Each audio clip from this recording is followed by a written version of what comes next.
Sa akin ay isalaysay, kasaysayan ni Jesus. Balitang lubhang mainam, kay tamis mapakinggan. Unang bahagi ng Visualize Bible Study Series ay pinamagatang ang panahon ng patriarka.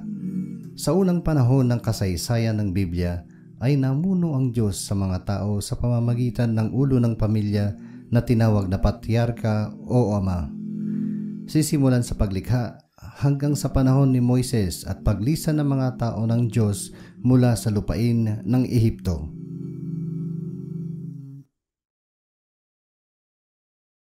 Mga pamilya tulad ni John Nelson ay sama-sama at masayang nagbabasa ng Biblia araw-araw dahil naglalaman ito ng pinakadakilang mensahe sa bawat panahon.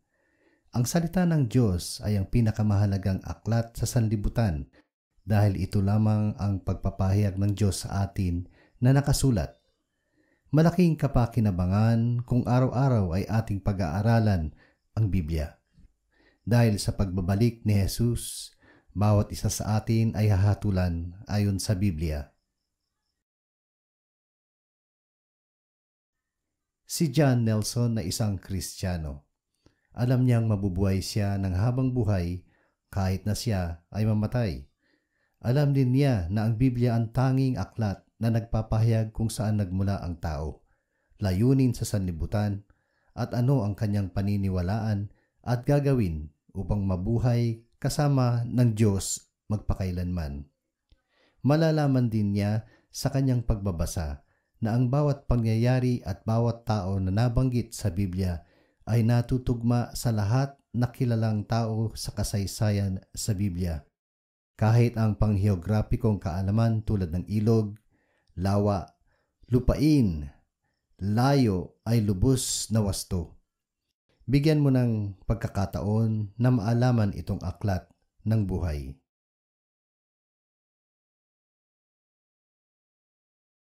Ang mga litrato o guhit na gawa ng mga magagaling na pintor ay ginamit sa buong serye upang makatulong sa iyo na mabatid ang kaisa-isang kinasihang aklat, ang Biblia. Bagamat higit kumulang na 40 at iba't ibang tao na mayroong iba't ibang pinagmulan, kaugalian at panahon ang nagkaroon ng bahagi sa pagsulat ng Biblia.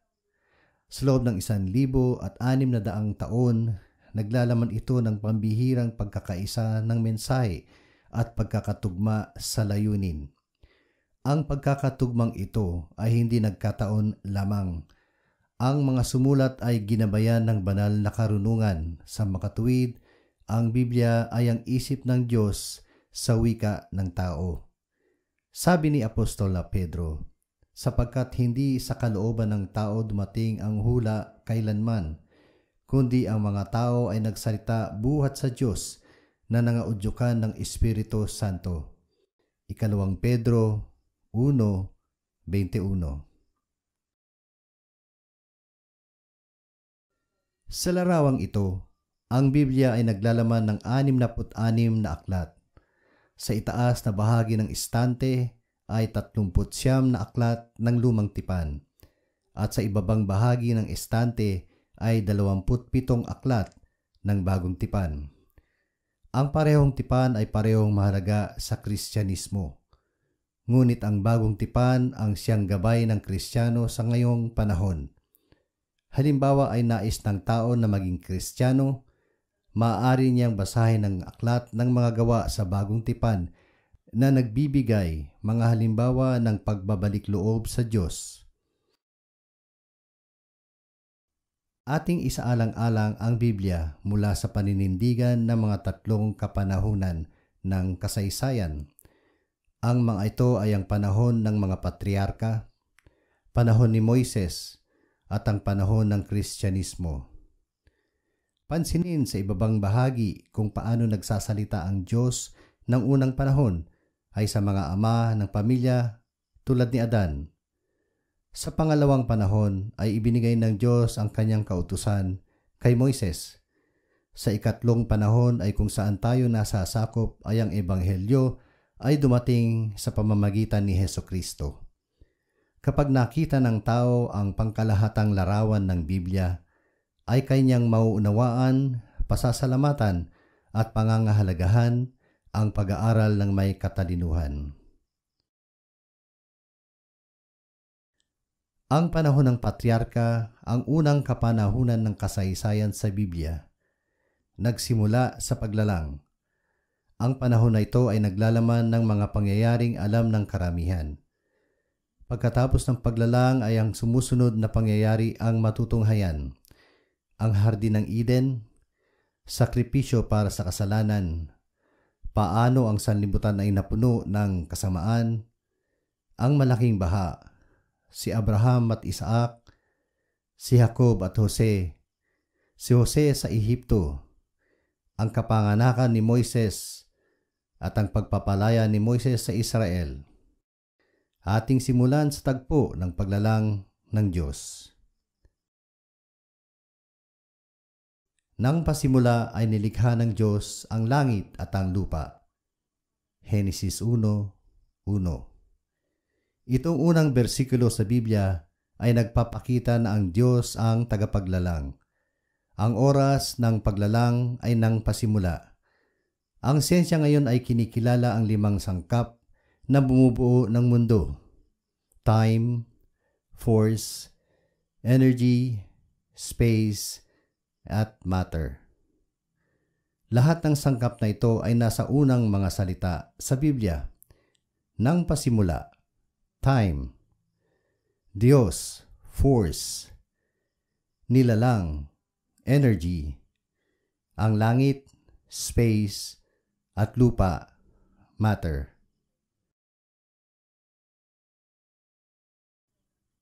Nang una, ang mundo ay walang hugis na pinaniniwalaan ng gumuhit nito. Sabi ng Biblia, at ang lupa ay walang anyo at walang laman, at ang kadiliman ay sumasaibabaw ng kalaliman, at ang Espiritu ng Diyos ay sumasaibabaw ng tubig. Henesis 1:2. Pagkatapos ay iniutos ng Diyos, magkaroon ng liwanag, at nagkaroon ng liwanag. Henesis 1:3. Sa salita ng Diyos, kaliwanagan ay nagpakita. Alam natin sa ngayon ang pangangailangan ng liwanag sa buhay. Ang paglalang ng liwanag bago ang buhay ay pagpapakita na ang paglalang ng Diyos ay nasa tamang pagkakasunod-sunod. Sabi ng Diyos, mapisan ang tubig na nasa silong ng langit sa isang dako, at lumitaw ang katuyuan at nagkagayon. Henesis 1:9. Ang lupa ay handa na para sa halaman. Sumunod, nagsalita ang Diyos, sibulan ang lupa ng damo, pananim na nagkakabinhi at punong kahoy na namumunga ayon sa kanyang pagkakahoy. Nataglay ang kanyang binhi sa ibabaw ng lupa, at nagkagayon. Henesis 1:11. Lahat na bagay na may buhay ay nilalang muna ng himala. Malaki na at handa na magpakarami ng sariling uri. Ngunit matapos ang himalang paglalang, ang pagpaparami ang nasundan na ayon sa kalikasan na siyang kalooban ng Diyos.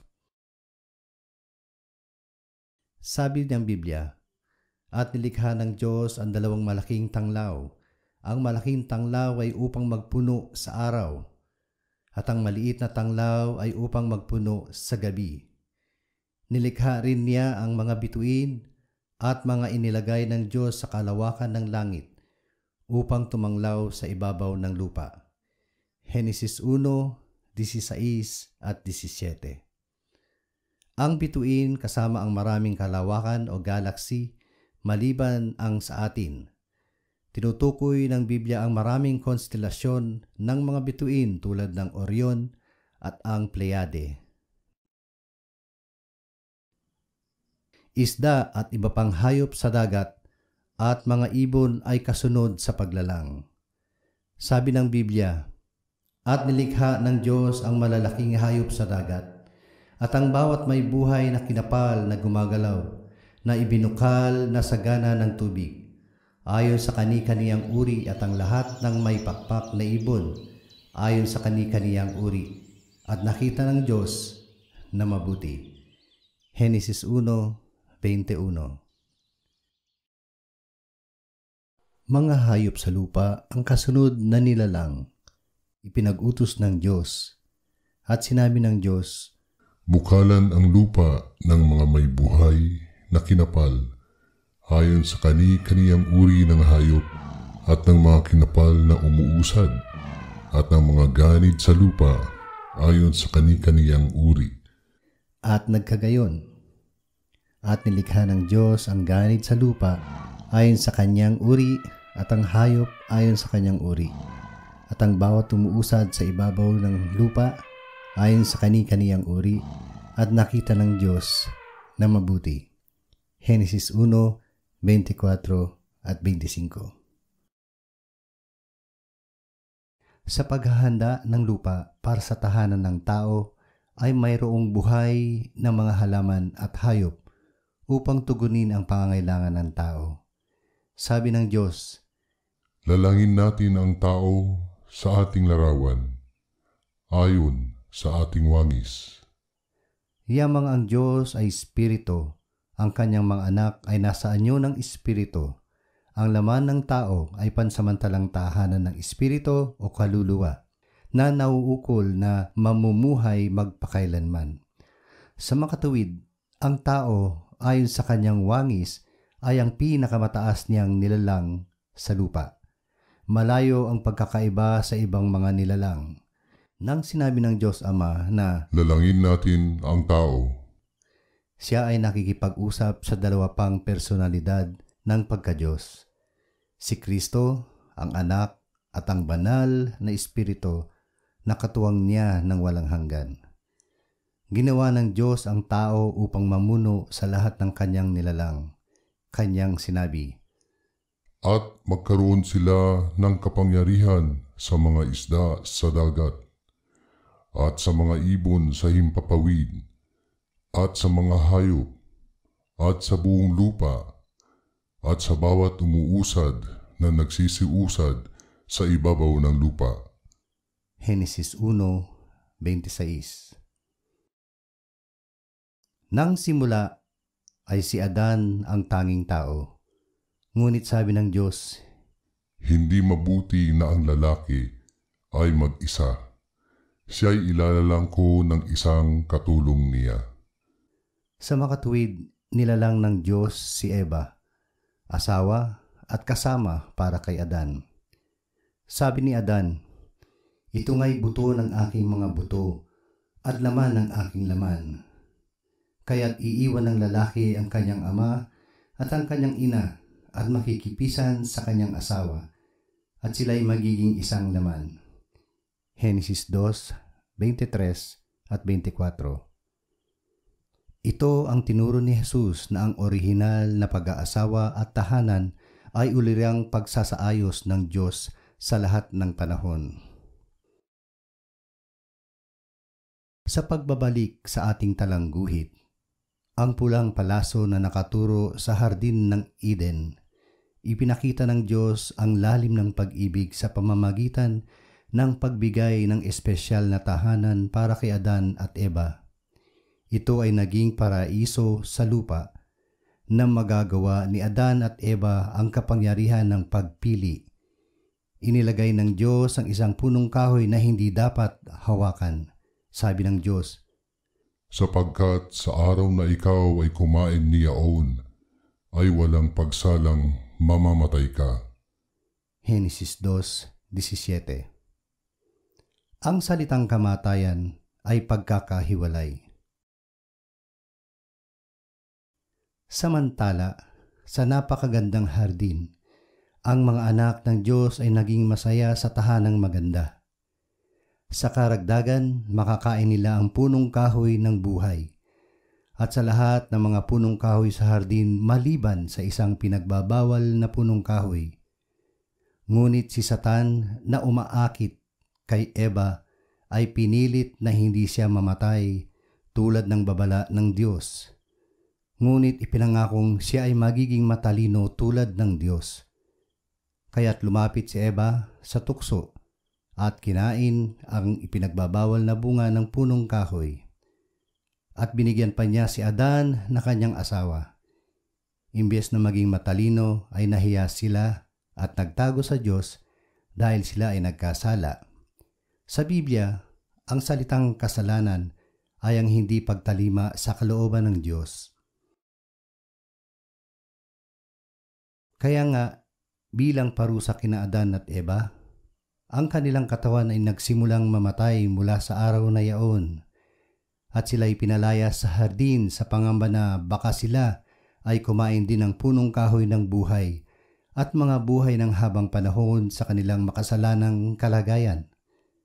Sa pananalitang espiritual, sila nga ay nangamatay dahil sa pagkalayo nila sa Diyos. Sa kauna-unahang pagkakataon ay ipinahiwatig niya ang pagsagip sa mga tao sa mga darating na mga araw. Dahil din sa kanilang pagkakasala, ang ipinataw sa lalaking parusa ay ang pagbubungkal sa lupa upang makakain, at sa babae ay ang maraming paghihirap na dadanasin sa pagdadalang tao at panganganak. Sinabi naman ng Diyos sa ahas, At papag-aalitin ko ikaw at ang babae, at ang iyong binhi at ang kanyang binhi. Ito ang dudurog ng iyong ulo, at ikaw ang dudurog ng kanyang sakong. Henesis 3:15. Ang tinutukoy na binhi ng babae ay walang iba kundi si Kristo. Si Kristo ang dudurog ng ulo ni Satanas. Makalipas ang ilang siglo, nang si Jesus ay mapako sa krus, siya nga ay nagalusan. Datapwat nang siya'y muling mabuhay mula sa mga patay, ay sinaktan niya ng labis si Satanas dahil sa napagwagihan ni Jesus ang kamatayan.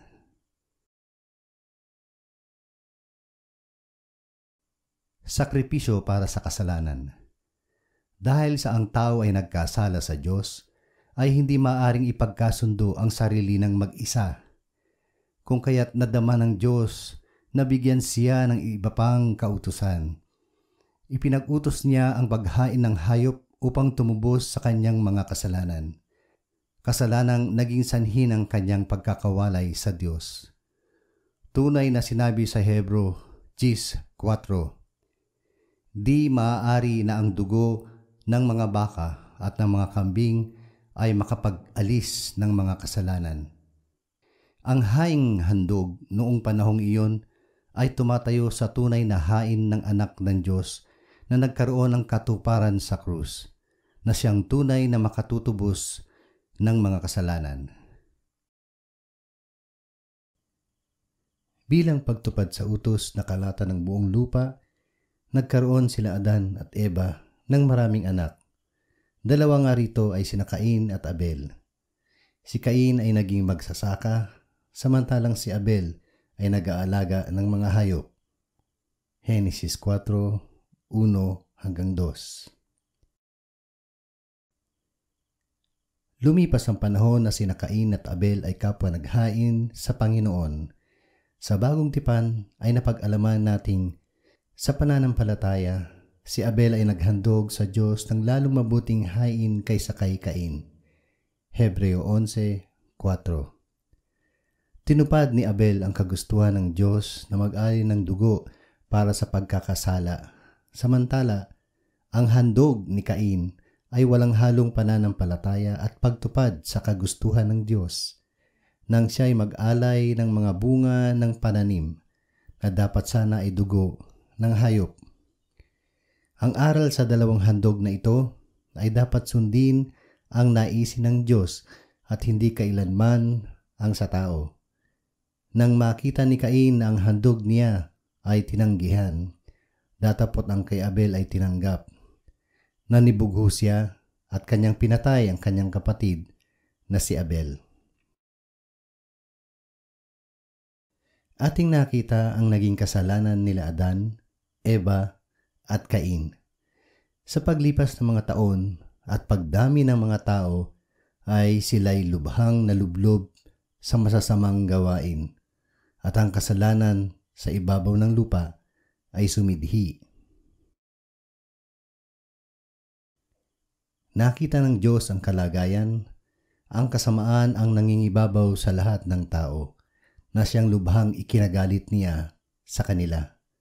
Sapagkat hindi lamang ang katawan nila ang napipinsala, kundi pati ang kanilang kaluluway inilagay nila sa panganib. At dahil dito'y ang puso ng Panginoon ay nalumbay. Ang baha, ang paraan ng Diyos upang linisin sa lupa ang mga kasamaan ng tao at bigyan ng pagkakataon ang sangkatauhan na paglingkuran siya sa katwiran. At sinabi ng Diyos kay Noe, Ang wakas ng lahat ng tao ay dumating sa harap ko, sapagkat ang lupa ay napuno ng karahasan dahil sa kanila, at narito sila'y aking lilipunin kalakip ng lupa. Henesis 6:13. Gumawa ka ng isang sasakyang kahoy na gofer. Gagawa ka ng mga silid sa sasakyan at iyong sisiksikan sa loob at sa labas ng sahing. Datapwat pagtitibayin ko ang aking tipan sa iyo at ikaw ay lululan sa sasakyan. Ikaw at ang iyong mga anak na lalaki at ang iyong asawa at ang mga asawa ng inyong mga anak na kasama mo. Henesis 6:13-18. Gayon ginawa ni Noe ayon sa lahat na iniutos sa kanya ng Diyos, at gayon ang ginawa niya. Sa larawang ito ay sinasariwa sa atin ang pagmamahal at awa ng Diyos sa sanlibutan. Binigyan niya ng pagkakataong magsisi ang mga tao noon, samantalang ginagawa ni Noe ang daong. At ito ay tumagal ng higit kumulang na 120 taon. Datapwat dahil sa likas na masasama at walang pananampalataya, ay tumanggi sa awa at pagmamahal ng Diyos ang lahat, maliban ang pamilya ni Noe. Sa aklat ni Pedro ay itinala niya ito, na nang unang panahon ay mga suwail na ang pagpapahinhod ng Diyos ay nananatili noong mga araw ni Noe, samantalang inihahanda ang daong na sa loob nito'y kakaunti. Sa makatuwid ay 8 kaluluwa ang nangaligtas sa pamamagitan ng tubig, na ayon sa tunay na kahawig ngayoy nagligtas. Sa makatuwid bagay ang bautismo, hindi sa pag-alis ng karumihan ng laman, kundi sa paghiling ng isang mabuting budhi sa Diyos sa pamamagitan ng pagkabuhay na maguli ni Hesukristo. Unang Pedro 3:20-21. At lumulan sa sasakyan si Noe at ang kanyang mga anak, at ang kanyang asawa at ang mga asawa ng kanyang mga anak, dahil sa tubig ng baha. Sa mga hayop na malinis at sa mga hayop na hindi malinis, at sa mga ibon at sa mga bawat umuusad sa ibabaw ng lupa, ay 22 dumating kay Noe sa sasakyan. Ang pagtanggi ng tao sa pagmamahal at awa ng Diyos ay pagsasara ng pinto tungo sa kanilang kaligtasan. At kinulong siya ng Panginoon at nilipol ang bawat may buhay na nasa ibabaw ng lupa, at ang tao at gayon din ang hayop, at ang mga umuusad at ang mga ibon sa himpapawid. Henesis 7:16-23. Ang araw ng paghatol ay dumating sa kanila, sapagkat isinara ng Diyos ang pinto ng daong, at walang sinumang tao ang makapagbubukas nito.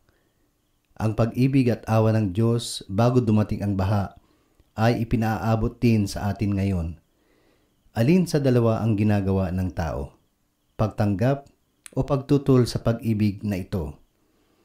Ang paglalarawan ni Jesus sa mga hindi nagsitanggap sa Kanya pagdating ng araw ay paghatol, at ang mga ito'y mga paparoon sa walang hanggang kaparusahan.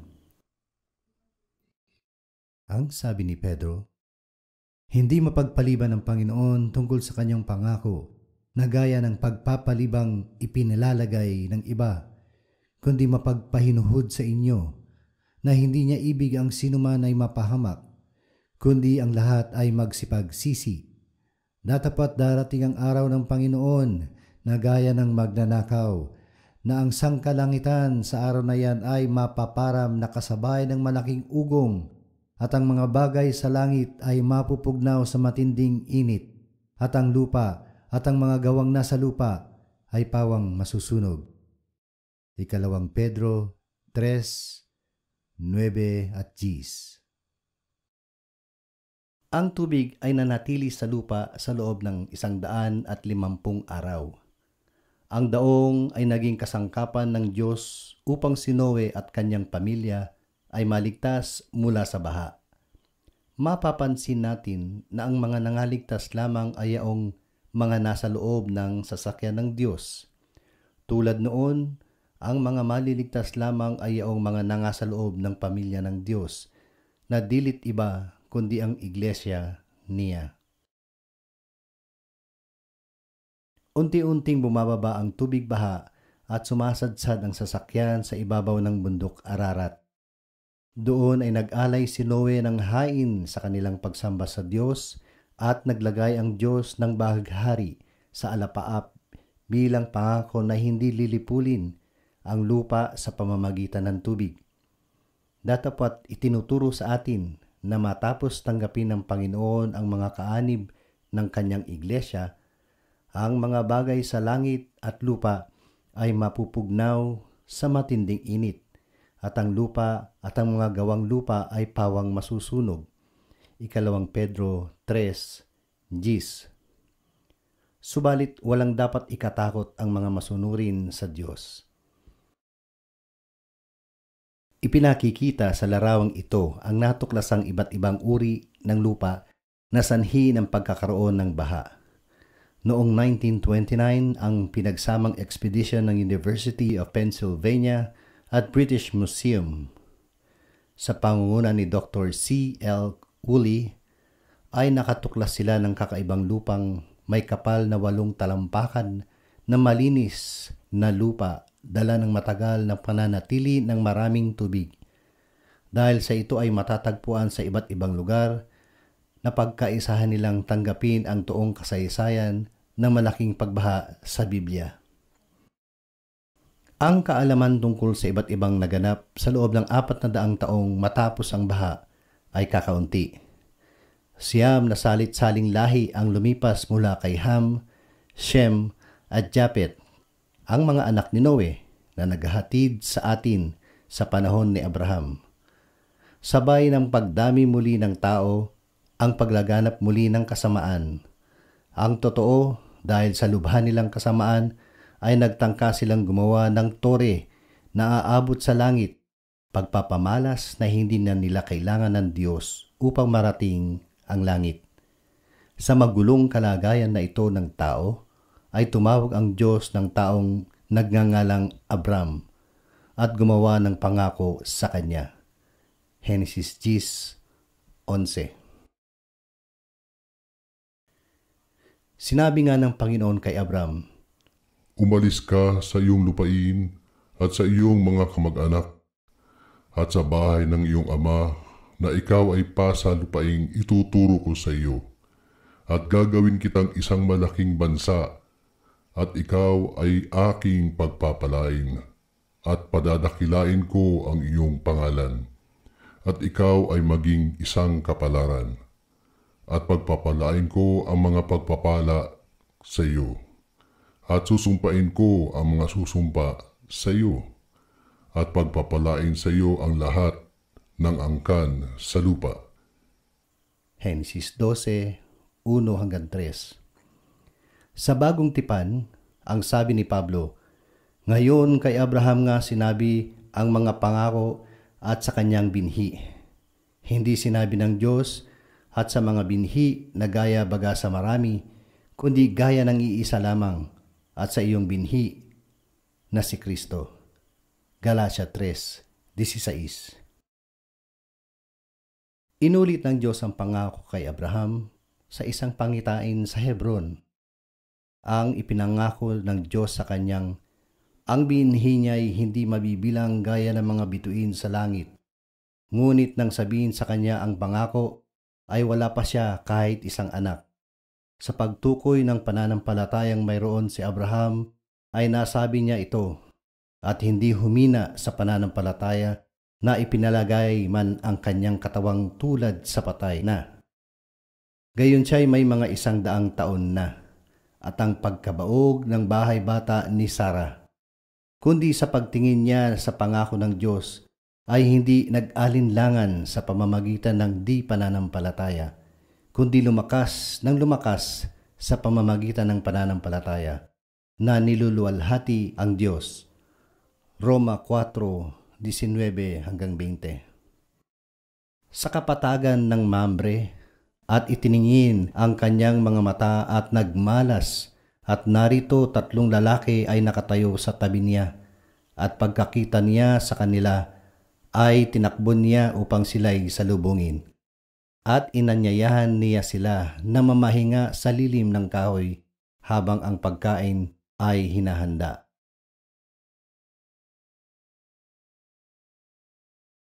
Ibinalita ng mga lalaki na si Sarah ay magkakaanak ng isang lalaki.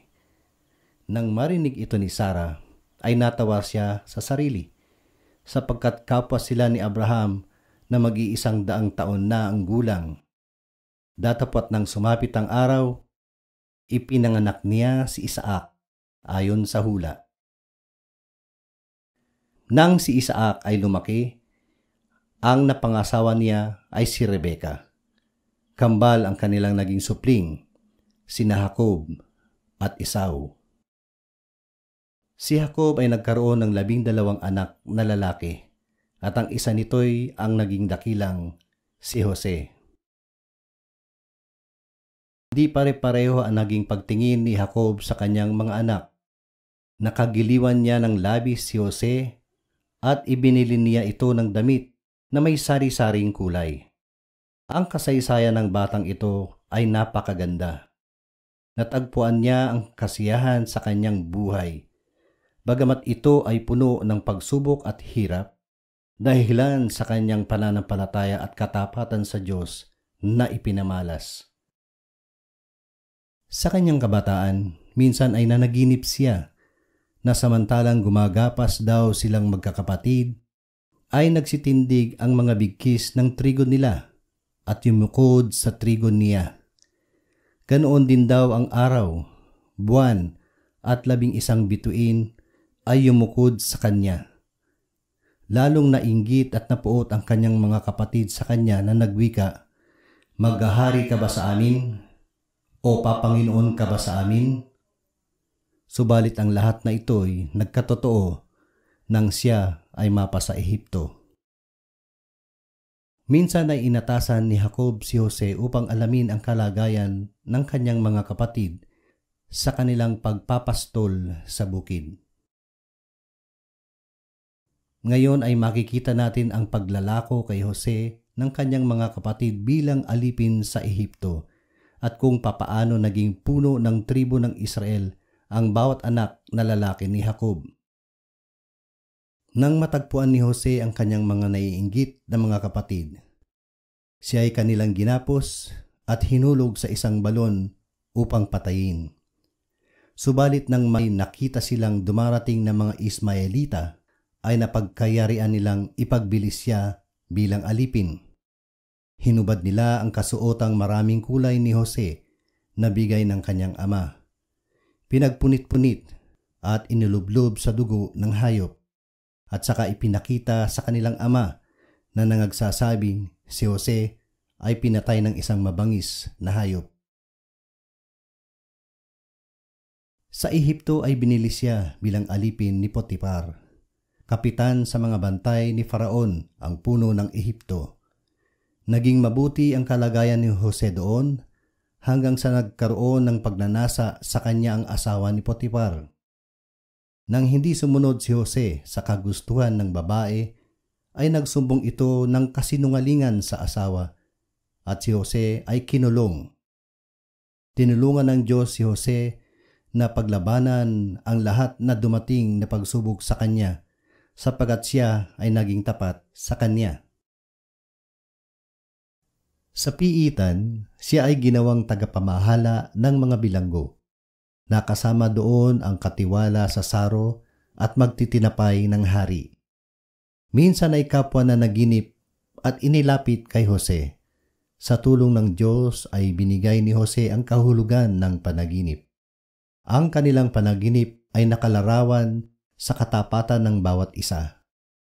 Kapwa nagkatotoo ang kahulugang binanggit ni Jose.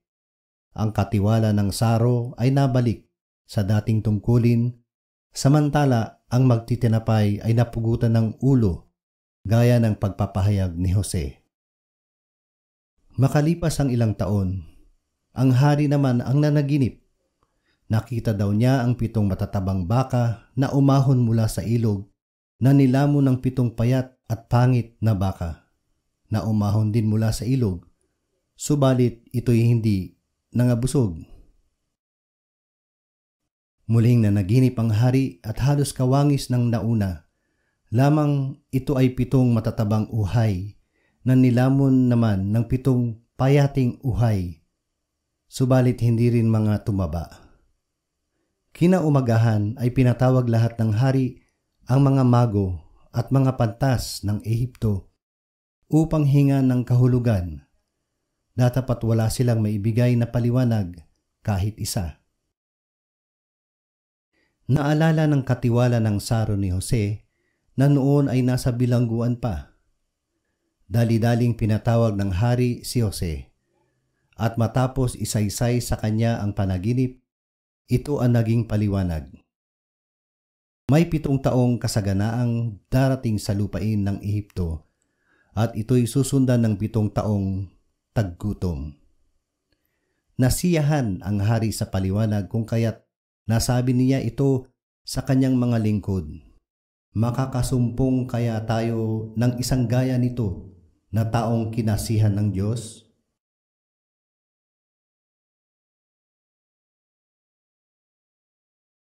At sinabi ni Faraon kay Jose, "Yamang ipinabatid sa iyo ng Diyos ang lahat na ito ay walang matalino o pantas gaya mo. Ikaw ay magpupuno sa aking bahay at ayon sa iyong salita ay pamamahalaan mo ang aking buong bayan." Sa loob ng 7 taong kasaganaan ay inipong lahat ni Jose ang pagkain bilang paghahanda sa darating na taggutom. Dumating nga ang taggutom gaya ng hula ni Jose. Ito'y laganap at umabot hanggang sa bayan ng kanyang ama't mga kapatid.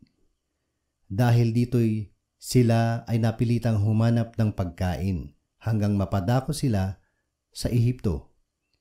Sila'y nangakikilala ni Jose, subalit siya'y hindi nila nangakilala. Dito'y makikita nating silang yumukod sa kanyang harapan, gaya ng nakita niya sa kanyang panaginip. Nang dumaon ay nagpakilala siya sa kanyang mga kapatid at tuloy pinatawad sila sa pagkakasalang nagawa nila sa kanya. Sinamahan niya sila sa hari at nagbigay naman ng piging para sa kanila. Pinatawag ng hari ang kanilang ama, 10 ng kanilang pamilya upang manahanan sa Ehipto. At sa Goshen sila pinatigil. Pinalitan ng Diyos ang pangalan ni Jacob ng Israel. Ang kanyang mga anak na lalaki at ang kanilang mga pamilya nang lumaon ay nakilala sa tawag na Israelita. Namatay si Jose sa gulang na 110 taon, samantala ang bilang ng Israelita ay parami ng parami. Maraming taon nang lumipas matapos mamatay si Jose at ang kalagayan at katayuan ng mga Israelita sa Ehipto ay sumama. Isang hari na hindi nakakakilala at walang pagtingin ng mabuti sa mga Israelita ang napaupo sa trono at sila ay ginawa niyang mga alipin. Makalipas ang 400 taon, si Moises ay ipinanganak. Nang panahon niyaon, ang hari ay sinidlan ng takot dahil sa mabilis na pagdami ng mga Israelita. Siya ay nangambang agawin ng mga ito ang kapangyarihan sa kanya. Kaya't upang masugpo ang mabilisang pagdami, ay nagpairal siya ng utos na ang bawat sanggol na lalaking ipinanganak sa lahi ng mga Israelita ay itatapon sa ilog upang mamatay. Sa panahong ito, ipinanganak si Moises. Upang mapangalagaan ang buhay ni Moises, gumawa ng maliit na bangka ang kanyang ina at inilagay ang sanggol at ipinaanod sa ilog ng Nilo. Natagpuan ng anak ng hari si Moises at nagkaroon siya ng pagtingin sa bata. Kung kaya't humingi siya ng pahintulot sa hari na palakihin ang bata sa palasyo. Sa mungkahi ni Miriam, kapatid na babae ni Moises, ang sarili nilang ina ang mag-aalaga para sa prinsesa.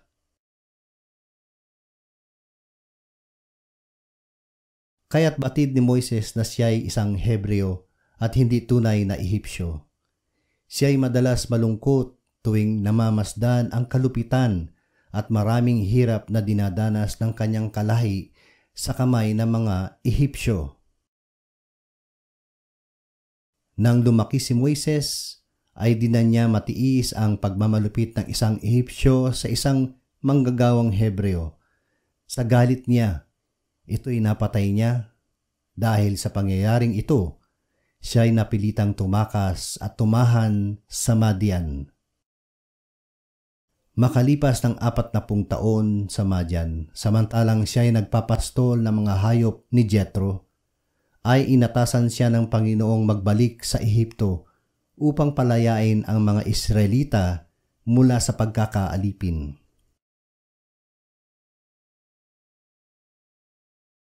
Ang pagkatawag kay Moises ay di pangkaraniwan. Isang araw sa kanyang pagpapastol ay nakakita siya ng isang maliit na punong kahoy na nagniningas. Ngunit sa kanyang pagtataka, ito'y hindi natatagpos. Nang lumapit siya rito, ay nakarinig siya ng isang tinig na nagsasabi, Moises, Moises, hubarin mo ang iyong pangyapak sa iyong paa, sapagkat ang iyong kinatatayuan ay banal na lupa. Halika nga ngayon at ikaw ay aking susuguin kay Faraon upang iyong ilabas sa Ehipto ang aking bayan na anak ni Israel. Kaya't bumalik siya sa Ehipto at nakita niyang alipin pa din ang kanyang kalahi. Sa tulong niya Aaron, nakatatanda niyang kapatid, ay sinimulan nila ang pagpapalaya sa bayan ng Israel. At ang bayan ay naniwala at nang kanilang marinig na dinalaw ng Panginoon ang mga anak ni Israel at kanyang nakita ang kanilang kapighatian, ay iniyukod nga nila ang kanilang ulo at sumamba. Hindi nagtagal, sina Aaron at Moises ay binigyan ng pagkakataong humarap sa hari upang ipaalam ang kanilang layunin. Subalit ang hari ay ayaw kumilala sa kapangyarihan ng Diyos ng Israel. Kaya't ipinahagis ng Panginoon kay Aaron ang tungkod sa harap ng hari, at ito'y naging ahas. Di gaanong nasiyahan ng hari sa ipinamalas ni Moises sa Aaron, sapagkat ito ay nagaya ng mga mago ng hari. Ngunit sa pagtataka ng lahat, ang mga ito'y linulun ng mga ahas ni Aaron at Moises, pagpapakita na makapangyarihan ng Diyos ng Israel kaysa sa Diyos nila. Gayunpaman ay tinanggihan ng hari ang pagpapalaya sa mga Israelita. Pinaggiitan ni Moises ang kalayaan ng mga Israelita, subalit tumanggi ang hari. Sa inasal na ito ni Faraon, nagpadala ng mga salot ang Diyos sa buong lupain ng Ehipto. Ang mga tubig ay naging dugo. Tumagsa ang langaw at palaka. Naghari ang kadiliman sa araw at marami pang ibang sari-saring mga salot na dumapo sa kanila. Subalit ang pasya ng Faraon ay hindi nabago. Lalo niya silang binigyan ng mabibigat na gawain. Lalo naman sumidhi ang panawagan ng mga Israelita para sa kanilang kalayaan. Sabi ng Diyos kay Moises, Isa pang salot ang ipalalasapo sa kanila, at tiyak na palalayain na kayo. Iniutos ng Diyos sa lahat ng mga Israelita na pahiran ng dugo ng malinis na kordero ang haligi ng bawat pinto nila. Ang laman ay kakainin nila sa gabi. Ang sabi ng Diyos ay bibisitahin niya ang bawat bahay pagsapit ng hating gabi at kukunin ang bawat anak na panganay sa bahay na walang pahid na dugo sa pinto. Datapwat ay lalampasan niya ang mga may pahid na dugo. Dito nagsimula ang pista ng Paskwa na ipinagdiriwang ng mga Hudyo. Sabi ng Diyos sa kanila, At ang dugo ay magiging sa inyo'y isang tanda sa mga bahay na inyong kinaroroonan. At pagka aking nakita ang dugo, ay lalampasan ko kayo at walang salot na sa inyo, napapatay sa inyo. Pananakit ko sa lupaing Ehipto. Ang lahat ng pangako ng Diyos ay nagkatotoo ng gabing yaon. Ang kamatayan ay dumapo sa lahat ng bahay na walang pahid na dugo sa pinto. Ang palasyo ng hari ay hindi rin nakaligtas sa salot na ito. Ang kanyang anak na panganay ay natagpuang walang buhay makalipas ang hating gabi. Sa sama ng loob at dalamhating nadarama ay pinayagang umalis ang mga Israelita sa Ehipto. Subalit makalipas lamang ang ilang araw ay pinagsisihan ng hari ang pagpapalaya sa mga alipin. Kanyang tinipon ng lahat niyang mga hukbo at hinabol ang mga pinalayang Israelita upang ibalik muli sa Ehipto. Samantala, ang mga Israelita ay ating matatagpuan na nangasagipit ng kalagayan. Sila ay nasa sa pagitan ng kabundukan at sa harap nila ay ang dagat. Sa hulihan nila ay ang mga tumutugis na Ehipsyo. Ano kaya ang mangyayari sa mga Israelita sa kalagayang ito? Napag-aralan natin ang mga kasaysayan na naganap noong panahon ng patriarka. Sa susunod ay makikita natin ang himalang ipinamalas ng Diyos ang pagliligtas sa mga Israelita. Ang kasaysayan naman ng panahon ni Moises ang ating pag-aaralan at ang kamanghamanghang kasaysayan ng kapanganakan, buhay at kamatayan ni Jesus na anak ng Diyos.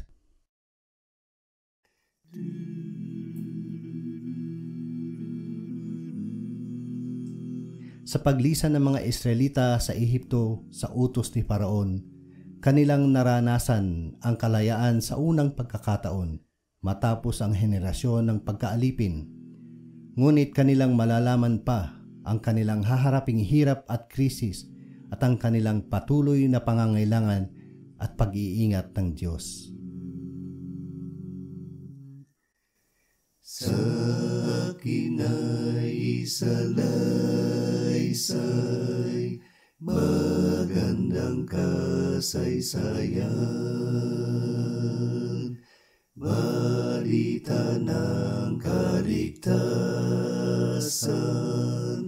kay tamis mapakinggan.